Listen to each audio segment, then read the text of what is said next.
రా కావ్య, కూర్చో. కూర్చో కావ్య. ఈ డ్రెస్లో నువ్వు చాలా అందంగా ఉన్నావు.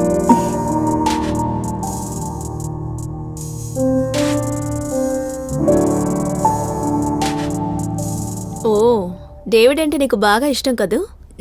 నాకు తెలుసు. No problem. అయ్యో, కాఫీ తాగుతావా? వద్దు, పర్వాలేదు. మొదటిసారి మా ఇంటికి వచ్చావు, కాఫీ కూడా ఇవ్వకపోతే ఎలా? 2 minutes.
కావ్య, ఆ డేవిడ్ ఫోటో నొక్కేసావే, అది బయటికి తీ.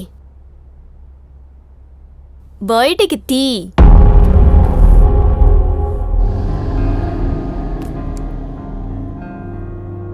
కాఫీ బాలేదు కదూ?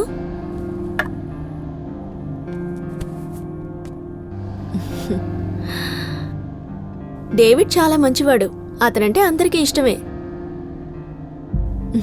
కావ్య, నువ్వు ఊరు నుంచి ఎస్టేట్ పనికొచ్చి ఎన్నాళ్ళయింది? 3 నెలలు. 3 నెలల నుంచి చూస్తున్న డేవిడ్ నీకు ఇంతగా నచ్చాడంటే నా ఊహ తెలిసినప్పటి నుంచి చూస్తున్నాను. నాకెంత నచ్చుండాలి? నా ఉద్దేశం ఏమిటో నీకు అర్థమైందనుకుంటాను. నిన్ను చూడనంత వరకు డేవిడ్ నాతో బాగా మాట్లాడేవాడు, డైలీ బయటికి తీసుకెళ్లేవాడు, అట్లీస్ట్ ఒక ఫ్రెండ్ లాగైనా ఉండేవాడు. కానీ నువ్వొచ్చిన తర్వాత ఇవన్నీ తను నీతోనే చేస్తున్నాడు. నిన్న కూడా తను నీకు ₹1,00,000 డబ్బిచ్చాడు కదూ? నువ్వు పంచేయి, ఆ డబ్బు తీసుకుని అలాగే పారిపో. కావాలంటే నేను ఇంకో 1,00,000 కూడా ఇస్తాను, ఓకేనా? నేను డబ్బు కోసం డేవిడ్ని లవ్ చేయలేదు. అయ్యో, అర్థం చేసుకో కావ్య. లేదు, డబ్బు కోసం డేవిడ్ని లవ్ చేయలేదు.